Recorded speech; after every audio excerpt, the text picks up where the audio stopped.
सो बेटा हमारे पास मैंने आपको तीसरी डेफिनेशन कहा what, economy as the science of scarcity and choice. तो बेटा इकोनॉमी जो है ना, it is studying what, human behaviour, इंसान के बिहेवियर को स्टडी करता है। कैसे स्टडी करता है बेटा? Through a relation between means, यानी मेरे पास क्या क्या रिसोर्सेज अवेलेबल है और मेरे एंड्स क्या है। क्योंकि मुझे पता है कि रिसोर्सेज जो है ना बेटा, उनके ऑल्टरनेट यूजेस भी है। So economics studies human behaviour as a relation between means and ends which are scarce and have alternate uses. मैं एग्जाम्पल से बेटा समझाता हूं इसका क्या मतलब है। फॉर एग्जाम्पल बेटा, इकोनॉमी में मैं बोल रहा हूं सिर्फ दो चीजों की जरूरत है, एक है वीट, दूसरा है क्लॉथ फॉर एग्जाम्पल, या राइस, कुछ भी ले लो, अब क्लॉथ लेते हैं, कॉटन हमें प्रोड्यूस करना है। बेटा मेरे पास जो रिसोर्सेज है that is resource of land, fertility of land, it is limited. तो बेटा मेरे पास अगर 100 किलो निकलता है टोटल, एग्जाम्पल दे रहा हूं वीट का, और 100 केजी है फॉर एग्जाम्पल कॉटन, इस जमीन को मैं बेटा लिमिटेड रिसोर्स मान रहा हूं क्योंकि इसकी फर्टिलिटी लिमिटेड है। आप एक कनाल पे 1000 क्विंटल चावल नहीं निकाल सकते हो। इकोनॉमी में या तो मुझे काम करना है, मुझे इक्वली वीट और क्लॉथ दैट्स कॉटन प्रोड्यूस करना है, दैट्स वन ऑप्शन। अगर मेरी इकोनॉमी में डिमांड जो इंडिविजुअल बिहेवियर है उनको वीट ज्यादा चाहिए, so I need 150 kg of wheat. That means बेटा मैं वीट की प्रोडक्शन को बढ़ा रहा हूं, मगर रिसोर्स क्या है बेटा? लिमिटेड है। मुझे यहां पे कॉटन की प्रोडक्शन को क्या करना है बेटा? कम करना है। एक चीज को मैं बढ़ा रहा हूं, लेकिन साथ में मैं दूसरी चीज को बेटा क्या कर रहा हूं? मैं कम कर रहा हूं। सो दैट मीन्स जो इकोनॉमी है इसमें मुझे क्या होता है कि मैं एक स्कार्स रिसोर्स को कैसे यूज कर रहा हूं टू फुलफिल माय डिजायर्स। तो science of wealth, science of welfare, science of scarcity के बाद एक और चीज बेटा सामने आती है कि एक इकोनॉमी को हम एक इंडिविजुअल लेवल पर स्टडी नहीं कर सकते हैं। इकोनॉमी जो है that should be concern broadly with growth and development. And what does that mean? बेटा आपने सुना होगा यूएसए जो है, वहां पे आप कहते हो यूएसए इज डेवलप्ड इकोनॉमी, और वहां पे जो सिटीजन्स हैं, वहां पे जो लोग हैं, उनकी जो इनकम है वो ज्यादा है। On the other hand India को हम कहते हैं इट इज डेवलपिंग इकोनॉमी, और यहां पर इनकम जो है ना that is very less as compare to USA. Now what is happening, why I am trying to tell you this story? अगर हमारे मुल्क की इकोनॉमी स्ट्रांग होगी, अगर हमारे मुल्क में इंडस्ट्रीज बहुत ज्यादा होंगी, अगर हमारे मुल्क का कर्जा कम होगा, तो यहां के सिटीजन्स की इनकम भी ज्यादा होगी। अगर हमारे मुल्क का ओवरऑल इकोनॉमिक सेक्टर, हमारी GDP, I will not use technical words, हमारे मुल्क का पैसा कम है, तो कॉमन सेंस से इनकम कम है। एक गरीब घर है जहां पे इनकम 1000 रुपए है, उनका स्टैंडर्ड 1000 का ही होगा। कोई घर है जिनकी इनकम 10 लाख है पर महीना, उनका स्टैंडर्ड भी ज्यादा होगा। तो बेटा इकोनॉमिक्स ने एक और डेफिनेशन प्रोवाइड कर ली that the role of the government is very important in the 20th century and 21st century. क्योंकि गवर्नमेंट जो है वो पूरे मुल्क की इकोनॉमिक पॉलिसीज को शेप करेगा। गवर्नमेंट जो है अगर वो पॉजिटिव इकोनॉमी की तरफ जाएगा तो बेटा इसका मतलब है यहां के जो शहरी है उनकी जिंदगी में खुशहाली ज्यादा आएगी। तो बेटा इकोनॉमी की एक और डेफिनेशन आ गई that economics is the science of growth and development. And what does it mean?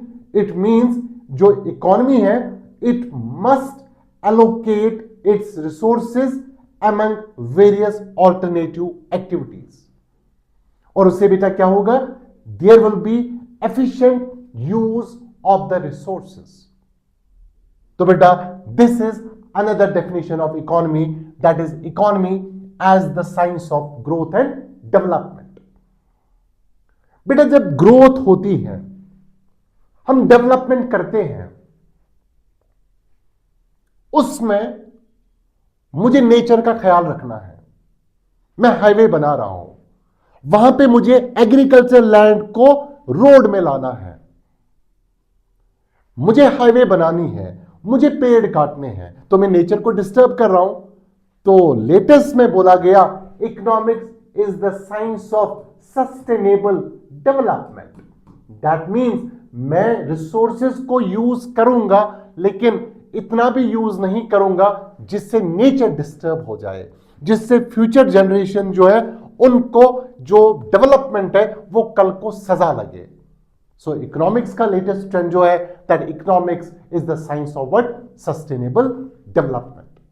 सो बेटा these were the various definitions of economy. अब मेरे पास बेटा जो इकोनॉमी है it can be categorised into micro economy. बेटा micro means small, at a very minute level. जब मैं इकोनॉमी को स्टडी करता हूं from the individual point of view, for example मैं हूं, मुझे स्टडी किया जा रहा है, मेरी डिमांड क्या है, and what is demand? What I can buy and the willingness to buy. मैं तो ऐसे दुनिया खरीदना चाहता हूं, but I don't have the willingness to, I have the willingness to buy, but मेरे पास पैसा नहीं है कि मैं इसको खरीद सकूं। सो इंडिविजुअल लेवल पे मेरी डिमांड क्या है, इंडिविजुअल लेवल पे सप्लाई क्या है। मैं एक इंडस्ट्री को स्टडी करूंगा, फॉर एग्जाम्पल पार्ले जी को। सो मैं एक बिस्किट इंडस्ट्री को स्टडी कर रहा हूं, कितनी डिमांड है, कितनी सप्लाई है, तो मैं एक माइन्यूट लेवल पे इकोनॉमी को स्टडी कर रहा हूं। And when I am studying economy at the minute level, that is called micro economy. लेकिन जब मैं एक मेजर लेवल पे इकोनॉमी को स्टडी करता हूं at the level of nation, at the global level, that is called macro economy. और macro economy जो होता है बेटा, इसमें मैं बोलता हूं एक मुल्क की टोटल जीडीपी कितनी है, इंडिया में अनएम्प्लॉयमेंट कितनी है, इंडिया में महंगाई कितनी है, और मैं पॉलिसीज बनाऊंगा at the national level. So that is called बेटा मैक्रो इकोनॉमी। जब हम एक चीज को स्टडी करते हैं at the minutest part, that is micro, at the global level, at the national level, that is called what? Macroeconomics. And father of macroeconomics is Keynes। जब depression आया था दुनिया में 1929 में, और डिप्रेशन में बेटा आगे हम इसको टेक्निकली पढ़ेंगे, रिसेशन क्या होता है, डिप्रेशन क्या होता है, डब्ल्यू करो क्या होता है। मैं कोई टेक्निकल वर्ड यूज नहीं करूंगा, मैं बोलूंगा इकोनॉमी पूरी गिर गई। जब इकोनॉमी गिर गई तो इंडस्ट्री जो है वो प्रोड्यूस कर रही थी फॉर एग्जाम्पल 1000 जैकेट्स, लेकिन लोगों के पास पैसा नहीं है तो डिमांड कम होगी। जब लोग पैसे के बगैर जैकेट नहीं खरीद सकते तो इंडस्ट्री का ये जो 1000 जैकेट है ये बिका ही नहीं। So industry will not make new jackets. जब पुराने नहीं बिके तो नए नहीं बनाएंगे। जब जैकेट नहीं बिका तो लेबर जो वहां पे काम कर रहा था, लेबरर्स, उनको इंडस्ट्री वालों ने निकाल दिया। जब लेबरर्स को इंडस्ट्री वालों ने निकाला तो इनको वेजेस आना बंद हो गया। जब लेबरर्स को वेजेस नहीं आई तो लेबरर्स कुछ खरीद नहीं सकते हैं, डिमांड कम हो रही है। जब इंडस्ट्रीज को चीजें नहीं बिकी, इन्होंने बैंक से लोन लिया था, ये बैंक का किस्त अदा नहीं कर पाए तो बैंक घाटे में चला जाएगा। जब एक बिजनेसमैन, एक एंटरप्रेन्योर प्रॉफिट नहीं कमाता है तो time will come, industries will shut down. तो 1929 में पूरी इकॉनमी ठप हो गई। कीनेज आया 1936 में, उसने किताब लिखी और कहा कि इकॉनमी को फिर से ठीक करने के लिए हमें डिमांड बढ़ानी है। और एक फेमस वर्ड बोला, डिग वेल्स फिल वेल्स। पहले कुएं खोदो, मजदूरों को पैसे दे दो, फिर कुओं को भराई करो, मजदूरों को पैसे दे दो। जब मजदूरों को वेजेस आ गई तो मजदूरों की डिमांड बढ़ गई। जब डिमांड बढ़ गई तो इंडस्ट्री वालों ने प्रोडक्शन स्टार्ट किया। जब इंडस्ट्री ने प्रोडक्शन स्टार्ट किया तो उनको मुनाफा मिला, उसी मुनाफे में बैंक का इंटरेस्ट आया तो इकॉनमी पूरी खुली हो गई। सो बेटा, Keynes is called as father of macro economics. Now, what are the differences between the micro and macroeconomics? Let me discuss them one by one with you. अब बेटा, हमारे पास जो मैक्रो इकोनॉमिक्स है, मैंने आपको जैसे कहा जो मैक्रो इकोनॉमिक्स है, और यहां से मैं लिखूंगा माइक्रो इकोनॉमिक्स। मैंने कहा पहला point, it deals with economy as whole. मैंने कहा ना, ये पूरे मुल्क की लेवल पे, ग्लोबल लेवल पे इकोनॉमी को देखता है। So macro economics deals with economy as whole, लेकिन मैंने कहा micro is small, individual level. So it deals with economy at individual level. So micro economy जो है बेटा, it deals with economy at which level? At the individual level.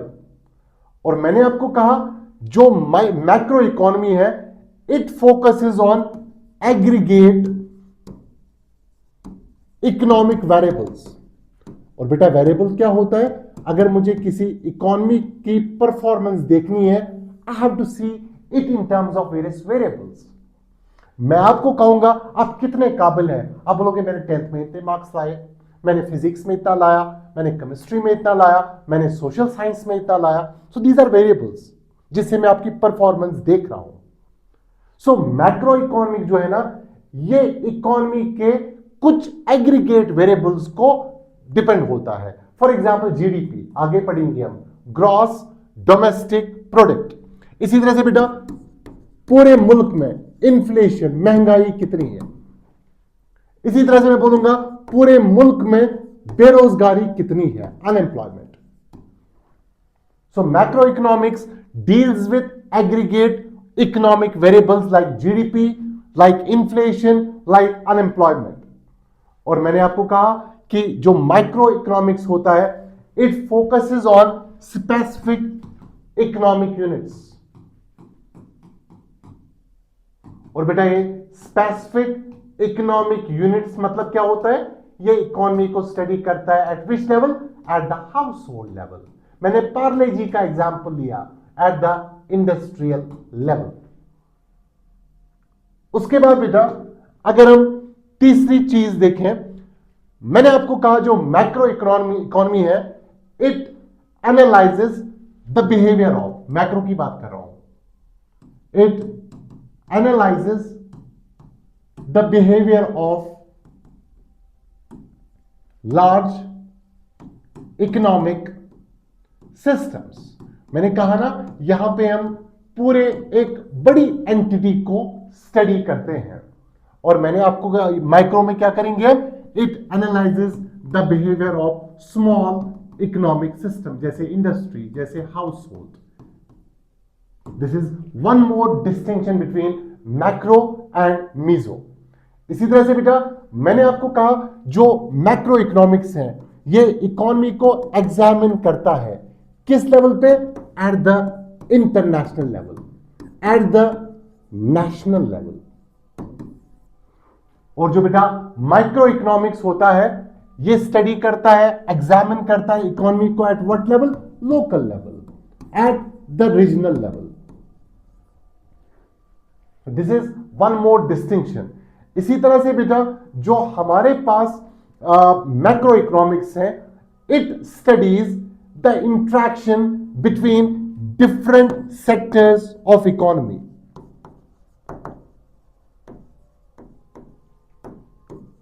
इसका बेटा क्या मतलब है?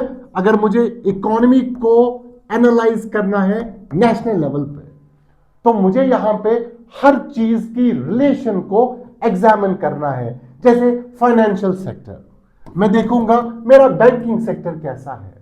I will study the labour sector, I will study the international trade, क्योंकि हर चीज जो है बेटा इसमें इंटरडिपेंडेंट है. आप बोलते हो गोल्ड के प्राइसेस बढ़ गए, क्यों बढ़ गए? यूक्रेन वॉर चल रहा है. आप कभी सोचते हो यूक्रेन वॉर, रशिया का, गोल्ड क्यों बढ़ रहा है? आप बोलते हो चाइना ने गोल्ड डंप किया, मार्केट्स में गोल्ड जो है ना उसकी डिमांड ज्यादा, सप्लाई कम, कोई बेच नहीं रहा है, तो गोल्ड महंगा हो रहा है. आप बोलते हो यूएस का डॉलर वीक हो रहा है या यूएस का डॉलर स्ट्रांग हो रहा है, असर हम पे पड़ रहा है.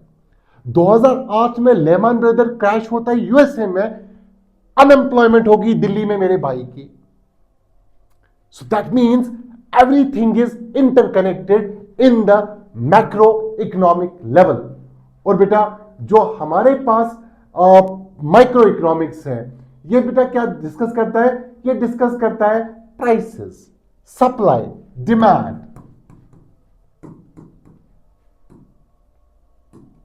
फॉर एग्जाम्पल बेटा मैं बोलूंगा ओनियन जो है इसकी रेट है मार्केट में 200 पर केजी. बहुत कम लोग खरीदेंगे इसको. आप शाम को तुझ खाने जाते हो, कभी आप देखते हो मूली की चटनी है, प्याज की नहीं. आप समझ लेना प्याज महंगा है. जितनी प्राइसेस ज्यादा होगी उतनी डिमांड कम होगी. अब मान के चलो ओनियन आप हो गए 20 रुपए पर किलो, प्राइस कम हो गया, डिमांड ज्यादा बढ़ गई. इसमें कुछ एक्सेप्शंस है लॉ ऑफ डिमांड में, गिवन गुड्स, जिनको इससे कोई फर्क नहीं पड़ता, दैट्स एन एक्सेप्शन. लेकिन जनरली माइक्रो इकोनॉमिक्स लेवल पे what we study is, we study the demand, we study the price, we study the supply. So that is what, that is micro economics. So बेटा these are the various distinctions between macro and micro economics. तो तीन चीजें हमने अभी तक discuss की. Economics क्या होता है, इकोनॉमिक्स में माइक्रो क्या होता है, और उसके साथ साथ बेटा we discussed about the macro economics. अब बेटा हमारे पास मैं डिस्कस करने जा रहा हूं सेक्टर्स ऑफ इकोनॉमी. सो मेरे पास अब जो दूसरा कंसेप्ट है that is dealing with sectors of economy. अब इंडियन इकोनॉमी जो है बेटा इसको ब्रॉडली कैटेगराइज किया जाता है in the 3 sectors. Number 1 is primary sector, number 2 is secondary sector, and number 3 is tertiary sector.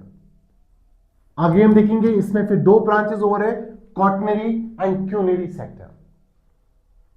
इन तीनों सेक्टर्स का एक अहम रोल है in the Indian national development.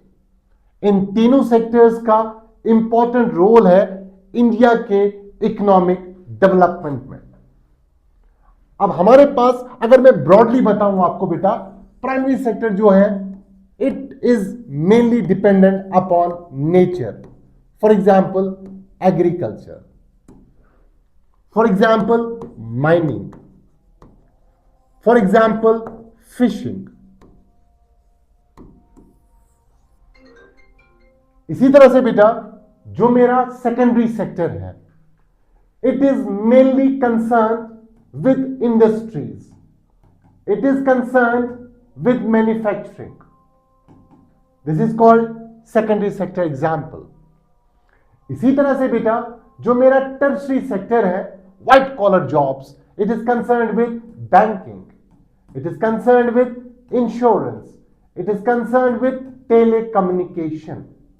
So बेटा हर एक सेक्टर का इंपॉर्टेंट रोल है इन द नेशनल इकोनॉमिक या इंडियन इकोनॉमिक डेवलपमेंट।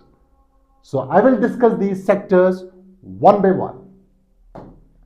सो बेटा I will first take the primary sector of economy. Now जैसा मैंने आपको पहले ही कहा, जो प्राइमरी सेक्टर है ये डिपेंडेंट है किस पे बेटा? नेचुरल रिसोर्सेस पे। और ये होता क्या है? इट इन्वॉल्व्स एक्सट्रैक्शन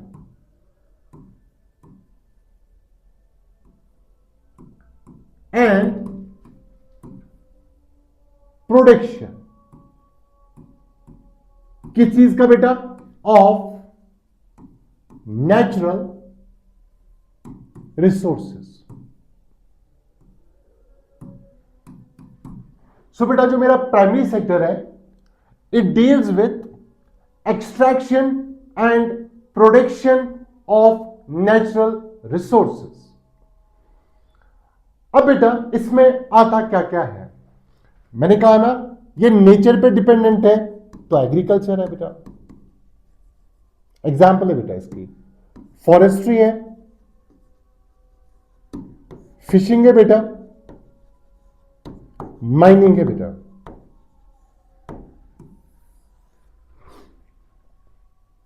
अगर आप इंडिया पे नजर डालते हो तो जब हम आजाद हुए हमारे पास न तो इंडस्ट्रीज ज्यादा थी, न हमारे पास सर्विस सेक्टर था।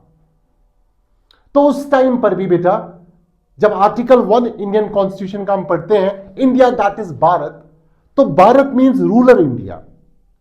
और अगर आप गांव पे नजर डालें, आज भी majority of the people are involved in agriculture, majority of the people are involved in grazing, they are involved in mining, forestry, fishing, या इसके एलीड प्रोडक्ट जो है उस पे आज भी 50% से ज्यादा इंडिया जो है एम्प्लॉयमेंट के हिसाब से that is dependent upon primary sector. So that is why I call Indian economy as agriculture economy, क्योंकि अभी भी 50% से ज्यादा लोग डायरेक्टली और इनडायरेक्टली इस सेक्टर पे डिपेंडेंट है। इसका अगर मेरे मुल्क का टोटल इनकम साल का 100 रुपए है, पहले तो सारा कंट्रीब्यूशन, मेजॉरिटी कंट्रीब्यूशन 50% से ज्यादा प्राइमरी सेक्टर का था और 75% से ज्यादा लोग एग्रीकल्चर पे, प्राइमरी सेक्टर पे एम्प्लॉयड थे। वक्त के साथ साथ अगर हम आज की बात करें, जीडीपी में, पूरे मुल्क की साल की इनकम में एग्रीकल्चर का इनकम अब 15 से 17% ही रहा प्राइमरी सेक्टर का, लेकिन आज भी 50% से ज्यादा लोग एम्प्लॉयमेंट में इसी प्राइमरी सेक्टर पर डिपेंडेंट है। सो जीडीपी में एग्रीकल्चर का, प्राइमरी सेक्टर का शेयर कम हो चुका है, लेकिन उसके साथ साथ इसका एम्प्लॉयमेंट का जो मेजर कंट्रीब्यूशन है वो 2025 में भी है। और जो वर्कर्स बेटा यहां काम करते हैं, they are called as red collar workers. So बेटा this is called primary sector of economy which is dependent on the extraction and the production of natural resources. For example, agriculture, fishing, forestry, grazing, etc. इसका आज GDP में contribution कम हुआ है, लेकिन employment के एतबार से इसका कंट्रीब्यूशन आज भी 50% से ज्यादा है, इधर डायरेक्टली और इनडायरेक्टली। उसके बाद बेटा जो मेरा दूसरा सेक्टर है, उसको हम बोलते हैं सेकेंडरी सेक्टर। बेटा बेटा सेकेंडरी सेक्टर में क्या होता है, मैं एग्जांपल बताता हूं। फॉर एग्जांपल मेरे पास हमने धान का वीट निकाला, कनक, हमने चावल निकाला इससे, लेकिन वो हम ऐसे नहीं खा सकते हैं। हमने चावल काटा, उसके ऊपर कोटिंग होती है, that's not a finished good. मेरे पास कॉटन आया, लेकिन जो कॉटन वहां से निकला मैं इसको डायरेक्टली पहन नहीं सकता हूं। हमारे पास शुगर केन निकला, हम उसको लिप्टन चाय में ऐसे डायरेक्टली नहीं डाल सकते हैं। मैं क्या करता हूं बेटा, इनको प्रोसेस करता हूं, इनको तैयार करता हूं into which goods, finished goods. और कैसे करता हूं बेटा, I am doing it by means of industries, I am doing it by means of transforming the raw material into the finished goods, and that is the job of secondary sector. So हमारे पास जो secondary sector है, it encompasses manufacturing and construction industry.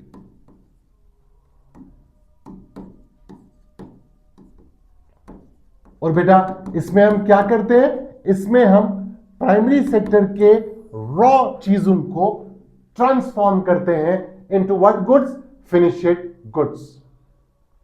अब हमारे पास जो secondary sector है, होना क्या चाहिए था, इसका कंट्रीब्यूशन जब प्राइमरी से लोग निकले, खेती बाड़ी से निकले, तो इंडस्ट्रीज में जाए, वहां पे काम करें। लेकिन अनफॉर्चुनेटली ये सेक्टर उतना डेवलप नहीं हुआ। तो मोदी जी जब बने पहली टर्म में प्राइम मिनिस्टर, तो उन्होंने make in India campaign start किया। आप आ जाए, मैं आपको यहां पे ईज ऑफ बिजनेस डूइंग दूंगा, मैं आपको यहां पे लैंड दूंगा, आप आए बनाए, हमारे पास बेस्ट इंजीनियर्स हैं, बेचो कहां बेचना है, ताकि मैन्युफैक्चरिंग सेक्टर पिकअप हो जाए। इसका कंट्रीब्यूशन जीडीपी में 25 से 30% है, लेकिन एम्प्लॉयमेंट के एतबार से ये उतना ज्यादा एम्प्लॉयमेंट इकोनॉमी में नहीं देता है।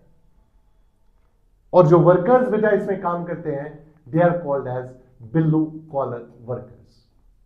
So secondary sector जो है, it is concerned with manufacturing and construction industries which transform the raw goods of primary sector into finished goods, and the workers who are doing job in it are called blue collar workers.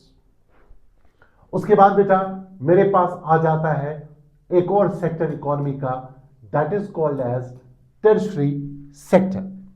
बेटा जो tertiary sector है, इसको हम एक और नाम से जानते हैं, इसको बोला जाता है बेटा एक और नाम से, that is called as service sector. बेटा सर्विस सेक्टर में क्या क्या आता है, जहां पे आपको सर्विस मिलती है। आप बैंक में जाते हो, आपको बैंक सर्विस देता है, banking.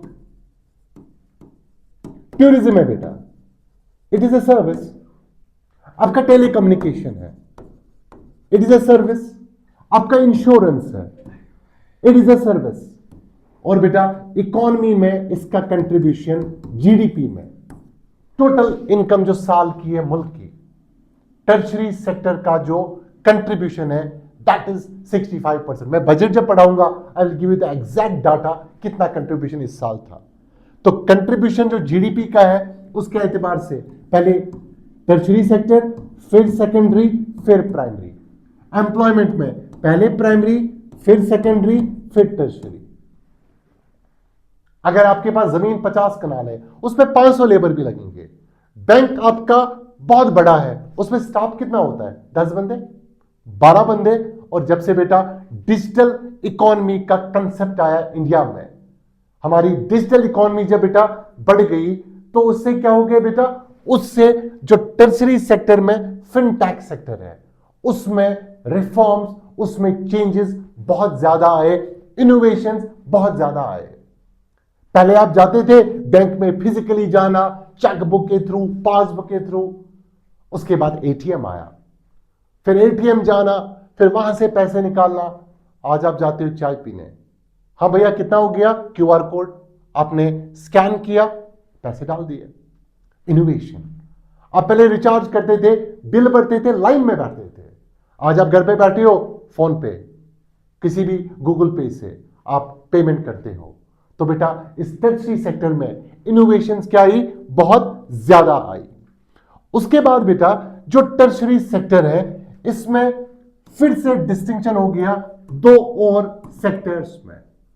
One is called quaternary sector and quinary sector. और जो टर्शरी सेक्टर में काम करते हैं they are called white collar workers. जो ऑफिस में बैठ के काम करते हैं, इनको पसीना नहीं आता है, एसी लगा होता है। जो एग्रीकल्चर में काम करते हैं उनको पसीना पोंछना है, इंडस्ट्री वालों को पसीना पोंछना है, इनको बोला जाता है white collar workers. White collar jobs आपने बहुत सुना होगा। उसके बाद बेटा हमारे पास कॉटनरी सेक्टर आ गया and that is mainly based on research and information technology. और बेटा इसमें कौन आते हैं, mainly doctors, engineers, chartered accountants, bureaucrats, they are part of what? Scientists, professors, they are part of which sector? They are part of quaternary sector. उसके बाद बेटा हमारे पास आता है क्यूनरी सेक्टर। अब क्यूनरी सेक्टर मीन्स बेटा हमारे पास जो कंपनी में सीईओज होते हैं, जो कंपनी में, जो गवर्नमेंट में डिसीजन मेकर्स होते हैं, इनको बोला जाता है गोल्डन कॉलर वर्कर्स। आपने सुना होगा फॉर एग्जाम्पल किसी कंपनी का सीईओ है, इस साल के 5 करोड़ पैकेज लेता है। आप बोलोगे ये तो मगर कुछ काम ही नहीं करता है, but they are the people who are behind the decision making process. They are the people who are the important pillars of organisation. जब डिसीजन मेकिंग स्ट्रांग होगी तब जाके आप अच्छा कर पाओगे, आपकी कंपनी अच्छा कर पाएगी। जब हमारे ब्यूरोक्रेट्स टॉप लेवल पे अच्छे हैं, एक्सपीरियंस्ड है, वो पूरी इकोनॉमी के लिए फैसले करते हैं। That is why our nation is becoming the fastest growing economy of the world. It is the emerging economy of the world. तो बेटा जो क्यूनरी सेक्टर में आते हैं they are gaining very much importance in the modern government and in the modern organisations. हमारे पास बेटा जो क्यूनरी सेक्टर्स हैं इसमें हमारे पास साइंटिस्ट, सीनियर मैनेजर्स जो ग्लोबल डिसीजन मेकिंग प्रोसेस में इन्वॉल्व होते हैं, they are called as golden collar workers. So बेटा हमने डिस्कस किया about the various sectors of economy, जिसमें हमने प्राइमरी सेक्टर की बात की, सेकेंडरी की बात की, टर्शरी की बात की, फिर टर्शरी में आया क्वार्टरी, फोर्थ सेक्टर, फिर क्यूनरी सेक्टर जो मॉडर्न इकोनॉमीज में बहुत ज्यादा चल रहा है। सो बेटा अगले टॉपिक में will be discussing about features of Indian economy, फिर मैं कोर इकोनॉमी पे चला जाऊंगा। Thank you.